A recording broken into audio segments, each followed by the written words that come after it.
Jesus, you love me too much, oh, too much, oh, too much, oh, excess love, oh.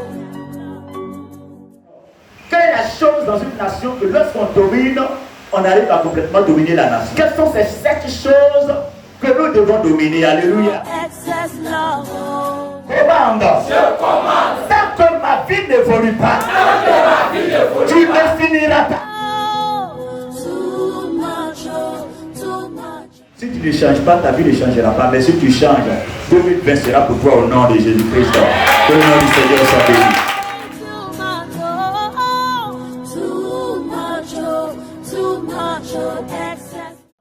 Je loue ta bonté ce matin. Je célèbre ta grandeur. Élévation à toi qui siège au plus haut des cieux. Merci pour tout ce que tu as toujours fait. Nous comptons sur ton règne encore ce matin. Merci notre Dieu de nous faire du bien par ta parole au nom de Jésus-Christ. Amen. Que le nom du Seigneur soit béni. Bien-aimés, je vous salue dans le précieux nom de notre Seigneur et Sauveur Jésus-Christ. Nous allons tout de suite prendre la parole de Dieu dans le livre de Marc, le chapitre 1, le verset 1 jusqu'au verset 8. Amen. Marc 1, 1 à 8. Je lis la parole de Dieu. Commencement de l'évangile de Jésus-Christ, Fils de Dieu. Selon ce qui est écrit dans Ésaïe, le prophète. Voici, j'envoie devant toi mon messager qui préparera ton chemin. C'est la voix de celui qui crie dans le désert. Préparez le chemin du Seigneur, aplanissez ses sentiers. Jean parut, baptisant dans le désert et prêchant le baptême de repentance pour la rémission des péchés. Tout le pays de la Judée et tous les habitants de Jérusalem se rendaient auprès de lui et confessant leurs péchés, ils se faisaient baptiser par lui dans le fleuve du Jourdain. Jean avait un vêtement de poil de chameau et une ceinture de cuir autour des reins. Il se nourrissait de sauterelles et de miel sauvage. Il prêchait, disant, il vient après moi, il vient après moi, celui qui est plus puissant que moi. Je ne suis pas digne de délier en me baissant la courroie de ses souliers. Le verset 8. Moi, je vous ai baptisé d'eau. Lui, il vous baptisera du Saint-Esprit. Seigneur, merci de nous éclairer par ta parole. Ouvre notre esprit, fais-nous du bien, bénis le message que toi-même tu as inspiré, au nom de Jésus-Christ. Amen. Bien-aimés, notre enseignement de ce matin a pour thème « Ne partez pas là où Dieu ne vous a pas envoyé. » Serviteurs de Dieu, ne partez pas là où Dieu ne vous a pas envoyé. Ne sortez pas de la vision du Seigneur. Ne sortez pas de l'orientation ou de la mission que le Seigneur vous a confiée. Ne faites pas autre chose que ce que Dieu vous a dit de faire. Alors, c'est ce thème que nous allons développer ce matin. Bien-aimé, le verset que nous venons de lire tout à l'heure nous parle d'un prophète qui allait venir préparer le chemin du Seigneur dans le livre d'Ésaïe. Mais aussi, en Malachie 4, verset 5, la Bible nous dit que Élie, le prophète, qui est monté au ciel par un tourbillon, le même Élie allait revenir avant que le Seigneur Jésus-Christ, avant que Dieu lui-même ne vienne sur terre pour sauver son peuple. Donc, avant l'arrivée du Seigneur, donc il doit venir pour préparer le chemin du Seigneur. Élie devait revenir pour préparer le chemin du Seigneur. Alors que les Juifs attendaient qu'Élie descende des cieux, je suis Élie, je viens pour préparer le chemin du Seigneur, comme un conte qu'on leur a raconté. On ne voit pas Élie. Et du coup, le Seigneur Jésus-Christ arrive et il dit qu'il est le Messie, le Fils de Dieu. L'une des raisons qui a poussé les Juifs à ne pas croire, je dirais une partie des Juifs à ne pas croire en Jésus-Christ, c'est cela. Nous, on attend Élie, on attend qu'Élie descende, on ne voit pas Élie descendre, et Jésus arrive et dit il est le Messie. Mais nous, la Torah nous dit qu'avant que ce Messie n'arrive, avant que le Sauveur n'arrive, Élie allait descendre. Alors, Jésus-Christ va leur faire comprendre que Jean-Baptiste, qui est venu, était Élie. Donc, Jean-Baptiste arrive pour préparer le chemin du Seigneur. Alors, la preuve que Jean-Baptiste était Élie, c'était la même onction, c'était le même manteau que les deux avaient porté. Lorsqu'on va en 2 Rois 1, le verset 8, nous voyons le manteau de Élie qui était en peau, ou du moins en peau de chameau. Et Jean-Baptiste également portait la même tenue en peau de chameau. Il y avait une ceinture, voilà, qu'il avait ceint au rein. Et ils étaient aussi, les deux étaient dans le désert. Jean-Baptiste se nourrissait de sauterelles et de miel sauvage. Donc, Jean-Baptiste arrive avec l'onction qui était sur la vie d'Élie. Ce n'est pas une réincarnation. Non, non, non. Mais Jean-Baptiste vient avec le manteau d'Élie. Il vient avec l'onction qui était sur la vie d'Élie pour accomplir la mission qui est confiée à Élie. Alléluia.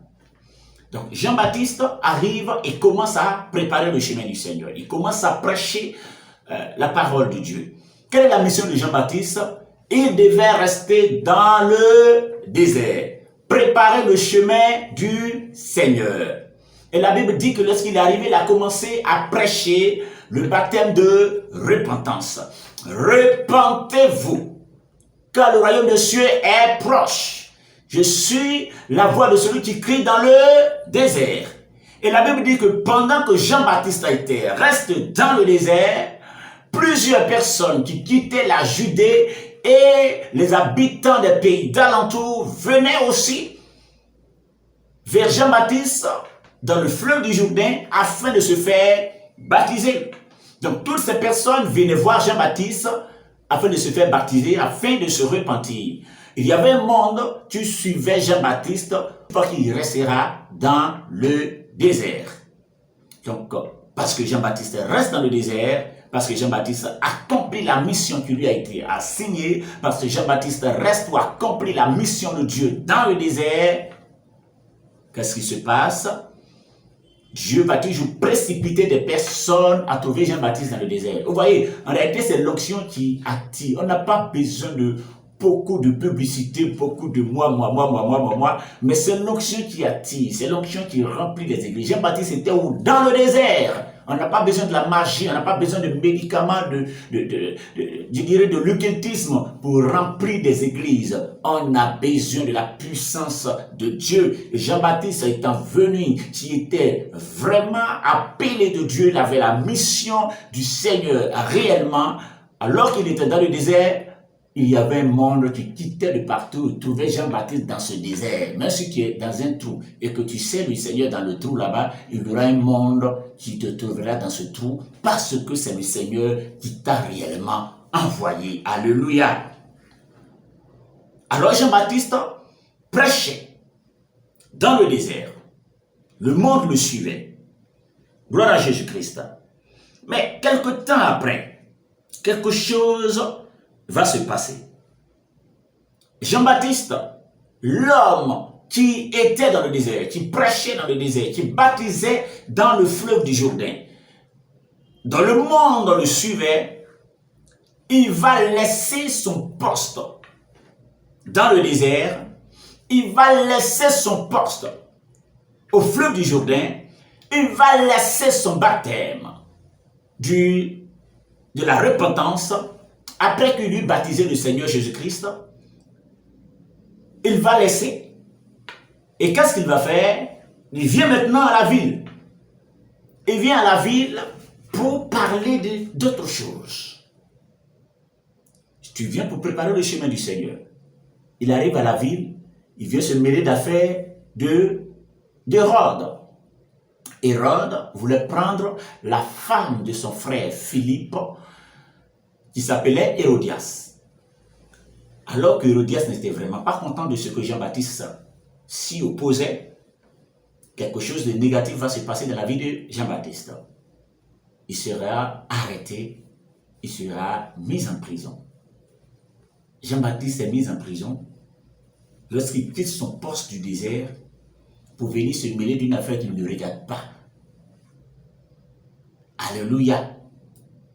Il va laisser ce que Dieu lui a demandé de faire pour aller se mêler de d'autres affaires. Amen, amen. Et quelque temps après, qu'est-ce qui va se passer? Il est arrêté, emprisonné, et à l'anniversaire d'Hérode, la fille d'Hérodias va demander que la tête de Jean-Baptiste soit coupée, parce que Hérode aussi avait fait une promesse. Le jour de mon anniversaire, il est tellement heureux. Ce jour-là, il commence à faire des promesses. Il était tellement content de voir, il y avait un monde fou, c'est son anniversaire, il avait commencé à fêter son anniversaire, il était tellement content, et la fille de Hérodias a commencé à danser, dit, oh non, tu danses tellement bien ma fille, dis-moi tout ce que tu veux, je vais te donner. Une parenthèse, ne faites pas des promesses quand vous êtes rempli de joie. Parce que lorsque l'émotion va passer, ne faites pas de promesses quand vous êtes dans l'émotion, dans l'euphorie. Parce que l'émotion va passer. Et lorsque l'émotion passe, vous allez voir l'horreur que vous avez promis dans cette émotion. On va voir la promesse que vous avez faite. Alors qu'il va faire cette promesse, la fille dit, moi je veux la tête de Jean-Baptiste. Or, Hérode ne voulait pas que Jean-Baptiste soit tué. Parce que tout le monde voyait en lui un prophète venant du Seigneur. Mais il a fait la promesse, une promesse est une dette. Il faut l'honorer. Alléluia. Même à Dieu, lorsqu'on fait un vœu, il faut l'honorer. Donc, il a fait sa promesse, il doit l'honorer. Alors, Jean-Baptiste sera décapité, on va couper sa tête pour envoyer à la fille de Hérodias. Alléluia. Gloire soit rendue au Seigneur. Quelle est la leçon que nous tirons dans cette histoire? Dans un premier temps, il est important de savoir quelle est la mission que le Seigneur nous assigne lorsqu'il nous appelle. Plusieurs personnes, oh Dieu m'a appelé, oh Dieu m'a appelé, Dieu m'a appelé. Et donc il dit de le servir, oui, Dieu m'a appelé pour le servir. C'est tellement vague. Toutes les personnes que Dieu a appelées, ce n'est pas parce que ces personnes ne voulaient pas travailler ou n'ont pas envie de travailler. Dieu m'a appelé, il m'a appelé, il veut... Toutes les personnes que Dieu a appelées, lui a spécifié leur mission. Voilà ce qu'il te faut faire d'une manière spécifique. Alléluia. Il appelle Moïse. La mission c'est quoi? Fais sortir mon peuple de l'Égypte afin qu'ils viennent, ou du moins s'ils partent dans le lieu où coule le lait et le miel à Canaan. Alléluia. Même le Seigneur Jésus-Christ, à sa naissance, il savait quelle est la mission qu'il devait accomplir. C'était de donner sa vie pour nous. Alléluia. Jean-Baptiste est appelé, il connaît spécifiquement sa mission, c'était de faire quoi? Prêcher la repentance, préparer le chemin du Seigneur. Vous voyez? Donc, toutes les personnes qui sont réellement appelées de Dieu connaissent leur mission, connaissent, du moins savent ce qu'elles doivent faire. Toutes ces personnes savent ce qu'elles doivent faire. Tous ceux qui ont été appelés réellement par Dieu connaissent le but de leur mission, l'objectif à atteindre, la mission à exécuter. Ces personnes savent clairement ce qu'elles doivent faire. Dieu t'a appelé, c'est pour faire quoi? Alléluia. Dieu vous a appelé là, c'est pourquoi? Quelle est votre mission? D'une manière spécifique. Il vous appelle à quoi? Il appelle Gédéon à un ministère de délivrance. Il doit sauver Israël des mains des Madianites. Toutes les personnes qui ont été appelées, ils savent réellement. Ces personnes savent réellement. Elles savent réellement ce qu'elles doivent faire. Alléluia. Vous, votre mission là, c'est pourquoi? Gloire à Jésus-Christ. En Habakkuk 2, la Bible dit que Habakkuk s'était plaint de toujours voir la méchanceté dans le pays. Mais qu'est-ce que lui-même dit? Je veillais sur la tour, j'étais à mon poste, afin de voir ce que l'Éternel ferait et que je répliquerai après ma plainte. Donc, Habakkuk se plaint, il est à son poste, il reste à son poste, et il se plaint, et il attend de voir ce que Dieu va dire, et lui aussi va répliquer. Il est à son poste, et c'est pourquoi il se plaint. Vous n'êtes pas à vos postes, c'est vous qui vous plaignez de ce que Dieu ne vous... Et Dieu même, depuis là, il ne voit pas ma situation bien, il ne me bénit pas. Dieu bénit à nos postes. La bénédiction descend à nos postes. La bénédiction de Dieu descend à ton poste. Lorsque tu es à ton poste, la bénédiction de Dieu descend sur toi là-bas. Depuis, il veut te bénir, mais tu n'es pas à ton poste, tu ne peux pas recevoir. Tout le temps que Jean-Baptiste est resté au désert, il a été béni. Tout le temps qu'il est resté au désert, le monde est allé vers lui. Tout le temps qu'il est resté dans la ligne droite, dans la vision du Seigneur, tout s'est très bien passé. Tout s'était très bien passé dans sa vie. Alléluia. Dieu vous a appelé à faire quoi? D'autres au début étaient évangélistes, après ils sont devenus évêques, après ils sont devenus archevêques, après ils sont devenus très bishop, archi. Aïe, aïe, aïe, aïe, aïe, aïe, aïe, aïe. Commencez à grandir de poste en poste. Ils ne sont plus restés dans la vision que le Seigneur leur a donnée. Ils ne sont plus évangélistes. Évangélistes, c'est pour les enfants. Ils sont archi-bishopettes. Oh, nana, de ce titre. Vous voyez, plusieurs sont sortis comme ça. Quelle est votre vision? Quelle est la vision que le Seigneur vous a donnée? Quelle est la mission que le Seigneur vous a confiée? Ne sortez pas de la vision. Ne sortez pas de la ligne droite que le Seigneur vous a donnée. En fait, tout le monde est appelé à faire quelque chose dans la maison du Seigneur, mais nous ne sommes pas tous appelés aux 5 ministères. Alléluia. Nous ne sommes pas tous appelés aux 5 ministères. Mais tout le monde est appelé à faire quelque chose dans la maison du Seigneur. Le Seigneur vous appelle à intercéder, restez dans l'intercession. Pendant que vous serez en train de faire, votre bénédiction descendra à vos postes. Le Seigneur vous a appelé à faire quoi?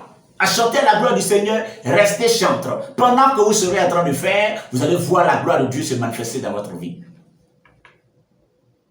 Alléluia. Qu'est-ce que le Seigneur vous appelle à faire? Tantôt vous êtes tant, tantôt vous êtes tant, tantôt vous êtes tant. Vous voyez l'argent partout. L'argent, l'argent, l'argent, l'argent, l'argent. Et vous sautez complètement de la vision uniquement pour vous enrichir les poches. Dieu ne vous a pas envoyé là-bas. Il vous appelle à son service. Vous commencez à servir. Et du coup, vous sortez de la vision, là où Dieu ne vous a pas appelé. Maintenant, tout le temps, vous êtes en train d'insulter des personnes. Vous mêlez des affaires que Dieu ne vous a pas appelées là-bas. Est-ce qu'il vous a appelé là? Tout le temps, vous vous mêlez des choses qui ne regardent pas le Seigneur. Vous êtes... Attends, le Seigneur vous a appelé à faire ce que vous êtes en train de faire? Alléluia. Donc, toutes les fois que vous allez sortir de la vision du Seigneur, vous avez l'impression que Dieu, il est toujours avec vous. C'est sa grâce. Mais ne pensez pas qu'il est toujours avec vous. Alléluia. Il fait grâce à qui il veut, quand il veut, comme il veut. Non pas parce que ces personnes sont meilleures, mais il fait grâce. Non pas parce que vous êtes toujours dans sa vision, mais vous faites grâce. Alléluia. La bénédiction de Dieu descend à nos postes. Quel est votre poste? Habakkuk est resté à son poste. Alors le Seigneur dit, reste là. La prophétie qui a été livrée, attends-la. Elle s'accomplira certainement. Elle va s'accomplir, mais vous, restez à vos postes. Elle descendra à vos postes. Vous voyez? C'est comme ça que ça se passe. Hey, il m'a appelé. Il vous a appelé à faire quoi? À insulter des gens tout le temps? À être tout le temps sur les réseaux sociaux, insulter des personnes? À se mêler des affaires qui ne vous regardent pas? Et vous appelez à faire quoi? Concrètement. L'argent tout le temps. Vous appelez à quoi?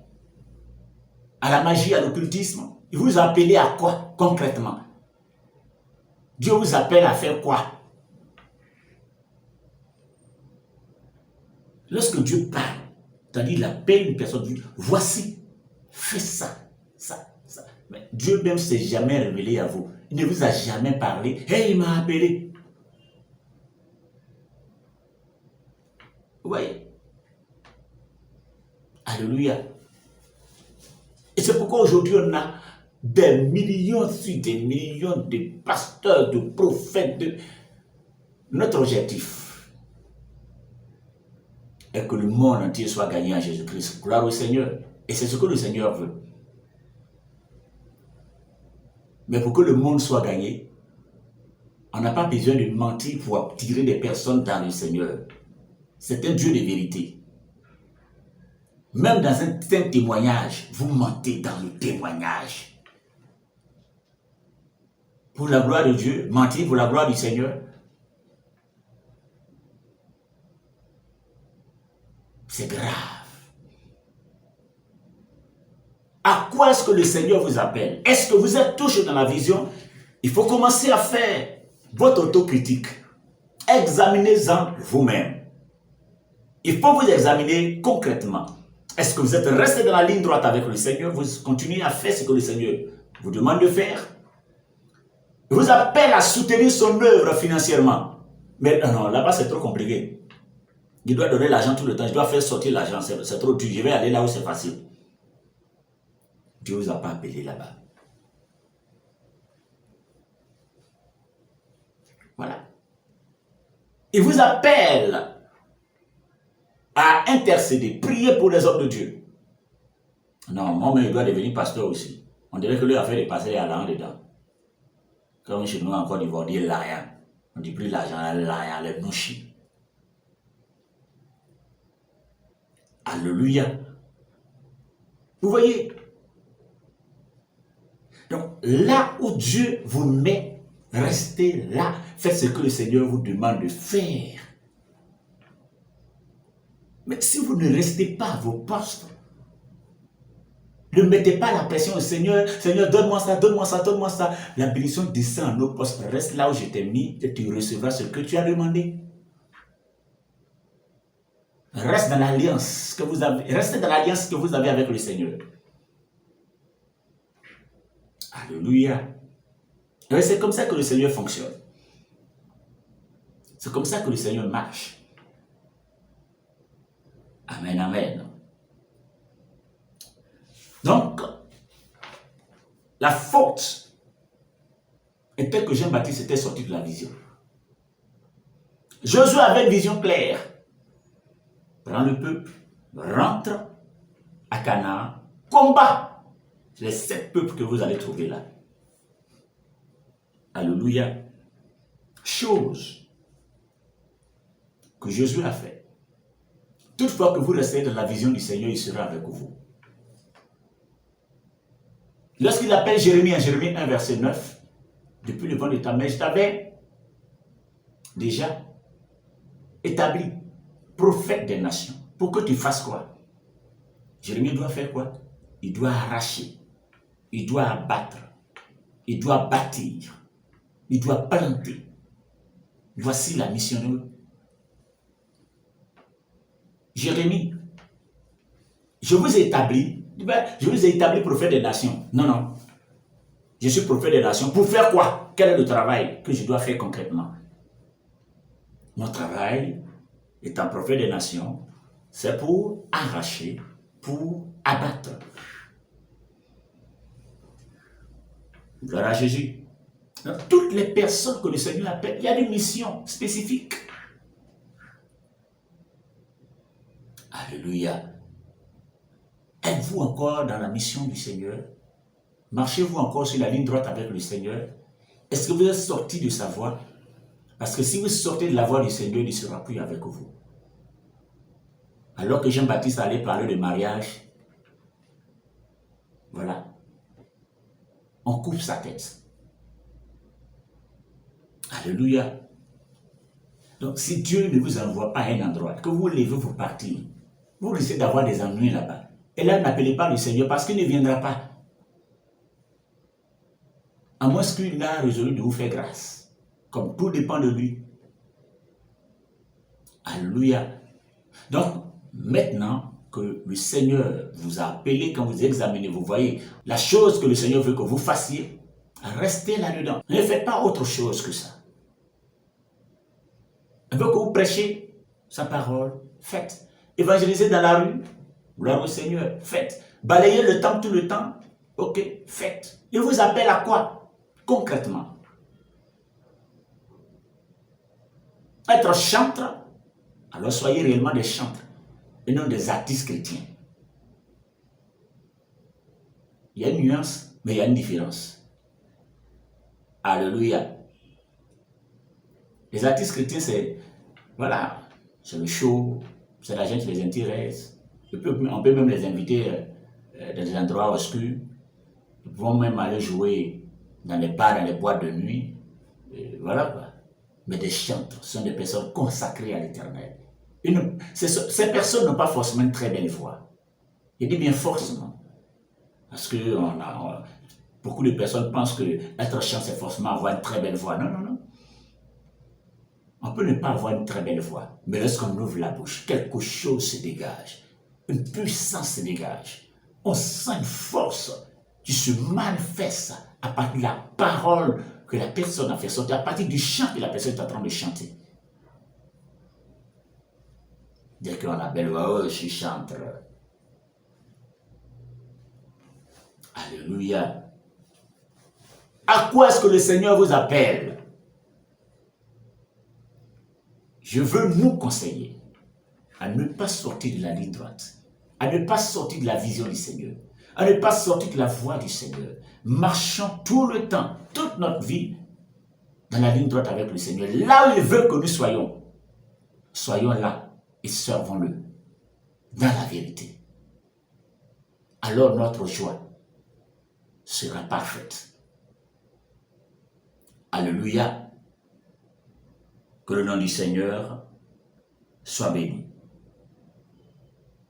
Ça fait partie des interdits du manteau. C'est-à-dire que le Seigneur vous donne un manteau pour servir. Et les interdits du manteau, c'est que vous restez dans la ligne droite. Mais lorsque vous sortez de là,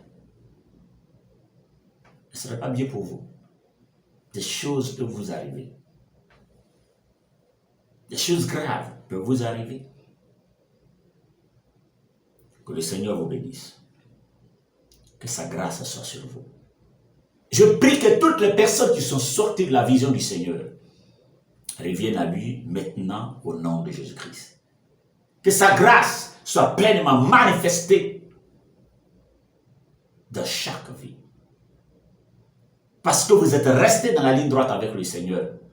Que la bénédiction liée à nos postes descende sur nous au nom de Jésus-Christ. Parce que vous êtes restés à vos postes. La bénédiction qui est liée à vos postes tombe sur vous. Au nom de Jésus-Christ. Dieu vous bénisse et que sa gloire soit sur vous. Au nom de Jésus-Christ. Amen. Jesus, you love me too much, too much, excess love, Quelle est la chose dans une nation que lorsqu'on domine, on arrive à complètement dominer la nation? Quelles sont ces 7 choses que nous devons dominer? Alléluia. excess love, Commande. Je commande. Tant que ma vie n'évolue pas, tu ne finiras pas. too much. Si tu ne changes pas, ta vie ne changera pas. Mais si tu changes, 2020 sera pour toi au nom de Jésus-Christ. Que le nom du Seigneur soit béni.